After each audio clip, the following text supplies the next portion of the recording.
Hi everyone, James here, the Vinyl Professor. Welcome to the second instalment of my new series, The Friday Review. Today we're going to be looking at an album that was released in the year 1990, and it is this album, Bellybutton by Jellyfish. So here's the record. Rather a lovely splodgy colour, although we will be talking about the band's visual style a little bit later in the video and how it might have gone against them in the end. This record came out, like I said, it came out in the year 1990, and I actually bought it when it came out. This is my original UK press, bought from, I think, the Our Price shop here in Lancaster when I was a student here. I bought this record on the strength of a review that I'd read in Q magazine, and as far as I can remember, the review said something like, if you love Wings, Queen, Supertramp and the Beach Boys, you will love this record. And I think more so than the Beach Boys, and possibly the Beatles as well, it might have mentioned, I think it was a mention of those 1970s bands that really appealed to me. Because back in the kind of early 90s, 70s music, 70s rock, had rather disappeared off the critical radar. Here in the UK, there'd been a bit of a 60s revival. We were just on the cusp of Manchester happening. Well, in fact, it may already have been happening, with the Happy Mondays and so on. We'd certainly had the Stone Roses by then. We'd certainly had the kind of earlier Primal Scream. And those bands owed a lot to kind of 60s music, like the Byrds and Love and Pink Floyd and so on. But 70s music was rather out of vogue. There were no bands really who were pledging an allegiance to Supertramp and Queen. And those are the bands that I'd grown up with as a child. So I was really intrigued to hear this album. And when I bought it, it just lived up to all my expectations. I got it home, I listened to it, and I just thought it was an incredible album, and I still do to this day. It's one of the defining albums of the 90s for me, and there are 3 songs on this record that I think are up there with any song that you could produce from the 90s. Jellyfish were not a successful band. They only made 2 albums, and I'll talk about that briefly at the end of this video. I don't want to make this video too long, so we're going to just talk about the album. Let me just show you the record.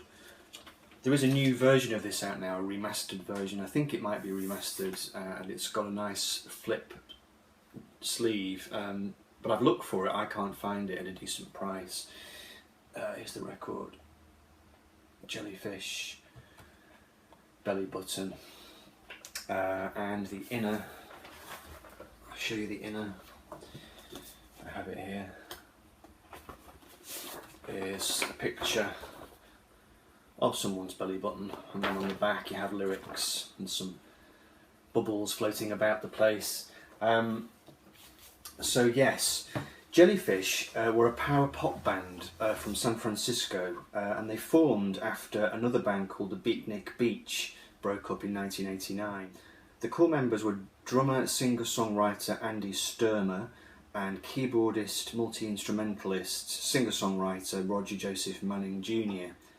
And although their career was short-lived, the band has become highly influential in the genre of power pop.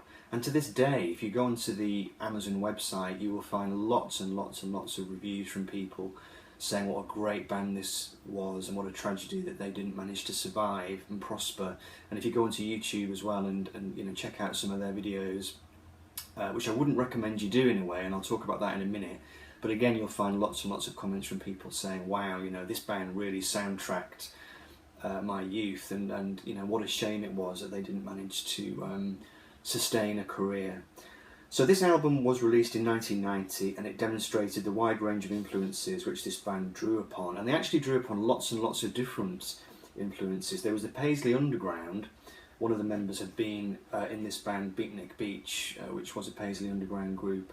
But they also drew on the Beatles, the Beach Boys, XTC, British New Wave band, a fair bit of Cheap Trick, Wings, Badfinger, This album contained the band's most successful single, Baby's Coming Back, which I'll talk about in a minute, but that only peaked at number 62 on the Billboard Hot 100 chart. The album also included the singles That Is Why, I Want to Stay Home, Now She Knows She's Wrong, and The King Is Half Undressed. And the video for that was nominated for Best Art Direction at the 1991 MTV Video Music Awards. But there were increasingly creative differences between the people in the band, and this resulted in the breakup of the band in 1994, following the recording of the sequel album to this, which was Spilt Milk. So let's have a look at the tracks. Like I say, I'm not going to spend too long over this, but we'll just kind of whiz through them. The album starts off with the song The Man I Used to Be, which actually starts with a big church organ. It's quite a slow, melancholy song. It's got a double bass, which will actually feature quite heavily on this record, and some nice kind of chiming piano. And it builds up into this great big swelling chorus with fuzz-tone guitar, Farfisa organ, and a really massive drum sound. And what was quite unique about this group was that Andy Sturmer, the singer, was also the drummer in the group as well, and he has a great great drum sound. He sounds a bit like Keith Moon. Not quite as wild as that, but a really big, powerful sound, and lots of sort of, tom-tom fills. So yeah, the song has strings, it has xylophones, it has this kind of aching harmonica solo, and the harmonica does crop up time and time again on the album. And there's a kind of quite a melancholy lyric, the refrain, "Into battle and in your shadow, your daddy loves you still," kind of echoes through the song. It's not a very kind of upbeat album opener, but it kind of does the job. After that, the song That Is Why, which is one of the singles. This is just a more kind of basic pop rock song. It's quite kind of chuggy, chugging guitars, a bit Big Star, a bit Cheap Trick. It's probably one of the lesser songs on the album for me, but it's very Beatlesy. It's got really sort of McCartney-esque harmonies. Then the song The King Is Half Undressed, which is like the Who meets Queen meets the Beach Boys. I think it's my third favourite song on the album. Sounds a bit like Pinball Wizard when it starts. It has these huge kind of, power chords. It's a bit psych as well. It sounds like a bit like I Can See for Miles by The Who. It's just really heavy, but then it breaks into this kind of ravishing vocal harmony section in the middle, which is, it sounds really like stuff from Queen's album Day at the Races.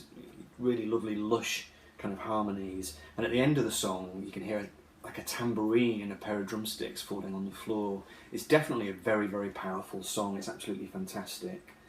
The fourth track is I Want to Stay Home, which is probably my second favourite song on the album. Just a gorgeous power pop ballad, lush textures, shimmering, chiming guitars, Beach Boys harmonies, and this massive tuneful chorus with, it's either a trumpet part or it's a keyboard doing a pretty good job of imitating a trumpet. She Still Loves Him, which is the last song on side one. It starts with this big kind of Elton John style piano part, but then it goes into a completely different song. It's a trick that Paul McCartney used to do quite a lot. It's another of the album's chugging guitar songs. It's kind of slower tempo, and this track to me sounds really like Squeeze. There's a few songs on this album that do sound like Squeeze. Andy Sturmer's voice was quite Glenn Tilbrook-esque. It's not one of the record's stronger songs, but I still do like it. Side 2 opens with All I Want Is Everything, which is uncannily like XTC in the era of drums and wires. It's got a very big, huge commercial chorus. Again, it has a psych feel to it. It has this great big fat bass sound. It's a great track to do air drumming to. It's kind of just big rock, really. There's kind of feedback on the guitars, and there's kind of like a prog rock keyboard, which again sounds a bit like a trumpet. And there's a big wah-wah guitar solo. Really strong song, absolutely excellent. Track 7 is Now She Knows She's Wrong, which is very Beatles and Beach Boys. A happy, sad pop song. It's got a harpsichord in it, which features really prominently, and these big bells, lovely acoustic guitars, fat harmonies, a child's xylophone. There's lots and lots going on, lots and lots of clever synth stuff. It's just really classic kind of headphones music. In the 1970s there were lots of bands that made great headphone music, Steely Dan and kind of ELO, Pink Floyd, where you could listen and tune in to lots of different things going on, and that's what this album does absolutely fantastically. Track 8 is Bedspring Kiss, which starts with a distant train sound, and this is a very kind of slow, dreamy song, almost like a bossa nova. It starts with a big fantastic double bass riff and what sounds like a theremin running through it. Very tasteful acoustic guitar work, a balalaika if I'm not very much mistaken, and a guitar which sounds like a sitar. I never remember what they're called. There's a harmonica interlude with this kind of orchestral string break which sounds like something from a Frank Sinatra, Nelson Riddle track, you know, really, really well done, absolutely brilliant. Track 9 is my favourite song on the album, Baby's Coming Back, which is a kind of power pop, ear candy rush of melody, you know, but it really rocks. It's jaunty, it's got hand claps, it's sort of propelled along again by this big, huge, fat bass sound that runs through the record, and it's easily the most commercial song on the album. It should have been a huge hit. It kind of reminds me a little bit of the Oasis song She's Electric. It's kind of jaunty, you know, but it's better than that song, I think, you know. Shades also of the British Britpop band Dodgy as well. Beach Boysy, Beatlesy power pop. What dates the song slightly is the inclusion of a Roland D50 digital keyboard, and I can recognise that sound because I actually had that keyboard, and it's a very, very sort of late 80s sound. And the album finishes with Calling Sarah, which is uncannily like the Queen song You're My Best Friend at the start with the electric piano. Just another well-written, melancholy song in a Beach Boys style with kind of shades of Squeeze and XTC, and the chorus it is pure Beach Boys via XTC. Okay, so that's the record. Should have been much, much bigger than it was. It fell at just the wrong time, you know, grunge was about to break big in the States. The band's image was seen as being a mistake. As you can see, it just didn't chime with the times at all. It didn't chime with what was going on with Nirvana and so on. You know, R.E.M. were just about to break absolutely huge, that kind of cool kind of college rock kind of thing going on. And this image was just completely out of time. And if you watch the videos they made, they're actually quite embarrassing. And I don't actually like to watch the videos because I have my own associations with this album and what it makes me think of and what it makes me visualise, and I just don't think that image suited them at all. So just to finish, there's just quite a nice quote I want to read you. This is from the website teamrock.com. It says, over their 2 albums together, Jellyfish pulled off a musical conjuring act. They sounded like a haphazard jumble of ideas rushing together as well as something entirely coherent. Into their wondrous pop rock songs they choralled labyrinthine harmonies, soaring string arrangements and melodies as evocative as Californian sunshine. The best of these sounded like smash hits from the 2 previous decades that had somehow escaped the collective memory. Their tragedy was that the band surfaced at the moment when the music business swam into the darker, gloomier waters of grunge, and Jellyfish were doomed to drift out of time and place. If you haven't checked out this album, do so. It's a fantastic record. Bellybutton by Jellyfish. Take care, folks. See you soon.